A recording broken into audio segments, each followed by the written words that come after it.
Саламатсыңарбы балдар? Маанайыңар жакшыбы? Эгерде маанайыңар мына ушундай 5 болчу болсо, бүгүнкү сабагыбызды баштайбыз. Биз бүгүн силер менен кыргыз тили сабагын өтөбүз. Сабагыбыздын темасы ат атооч.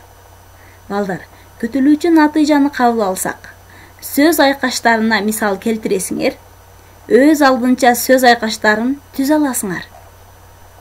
Мына ушул күтүлүүчү натыйжанын негизинде максат келип чыгат экен. Бүгүнкү сабагыбыздын максаты сөз айкаштарына мисал келтирип, өз алдынча жөнөкөй сүйлөмдөрдү түзө аласыңар. Өз алдынча сүйлөм түзүүгө, сулуу жана таза жазууга көнүгөсүңөр. Балдар, жумшак, жакшы мамиле оройлук менен залимден күчтүү болорун билесиңер. Эмесе ат атоочтун эрежеси менен таанышабыз. Зат, сын, сан атоочтордун ордуна колдонулуп, алардын атын атабай, жалпылап көрсөткөн сөз түркүмү бул ат атооч деп аталат. Мисалы, сен, мен, ал, биз жана башка. Ат атооч зат атоочтун, сын атоочтун, сан атоочтун суроолоруна жооп берет экен балдар. Эмесе бизге текст берилген бул күн менен шамал жомок экен. Мына ушуну кунт коюуга ауыздагын ушул тексттин негизинде биз берилген көнүгүүлөрдү аткарабыз. Бир күнү күн менен шамал экөө талашып калышты. Мен баарынан күчтүүмүн, деди шамал мактанып. Жок, сен баарынан күчтүү эмессиң, деп каршы болду күн. Шамал өз күчүн күндүн көзүнө көрсөтүп далилдегиси келип, кел анда, экөөбүз мелдешели. Тетиги тон кийген абышканы көрдүңбү? Ким анын тонун үстүнөн чечип алса, ошол күчтүү болот, деди.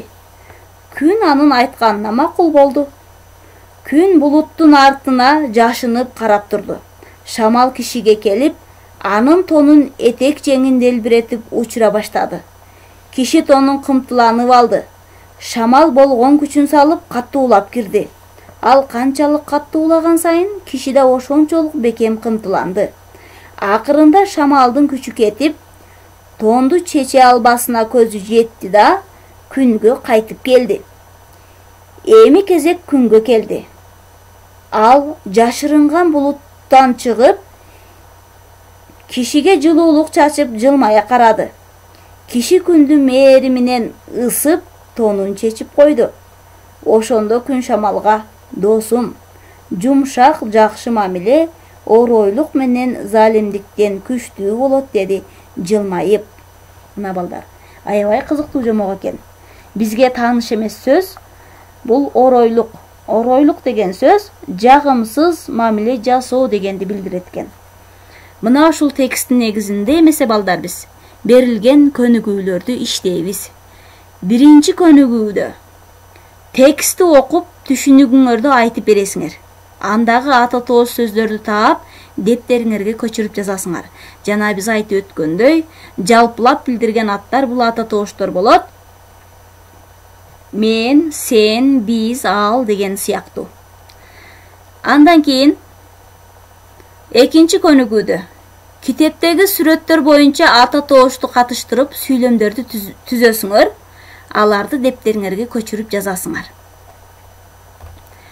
Үчүнчү көнүгүү. Тексттин 3 сүйлөмүн көчүрүп жазгыла. Зат атоочторду ат атоочторго алмаштырып жазгыла. Төртүнчү көнүгүү. Асты сызылган зат атооч сөздөрдү ат атооч менен алмаштырып жазгыла дептир. Бул жерде мисал катары менен көрсөтүп кетсем, биринчи сүйлөмүбүз: күн анын айтканына макул болду. Бул жерде күн зат атооч. Эми ушул зат атоочту ат атоочка айландырып жазабыз балдар. Ал анын айтканына макул болду. Бул жерде ал ат атооч болот. Калган көнүгүүлөр берилген мисалдарды мына ушунун негизинде иштейсиңер. Ал эми 5-чи көнүгүүдө макалдарды чечмелейсиңер. Андан кийин дептериңерге көчүрүп жазасыңар. Биринчи макал: жылуулук күндүн көзүндө. Экинчиси: тийип туруп жааган күндөн түңүл, күлүп сүйлөгөн кишинен түңүл дейт. Мына ушул тапшырмаларды балдар так туура аткарганга аракет кыласыңар деп мен силерге ишенемин. Балдар, сабагыбыз аягына келип жетти. Бүгүнкү үйгө тапшырма 6-көнүгү. Мына жерде сүрөттү көрүп турасыңар. Аба ырайы. Мына ушул аба ырайы деген темада ата тоошторду катыштырып жомок түзөсүңөр. Түзгөн жомогуңарды сөзсүз түрдө тартып мага жөнөткөндү унутпагыла. Балдар, саламатта калгыла. Көрүшкөнчө.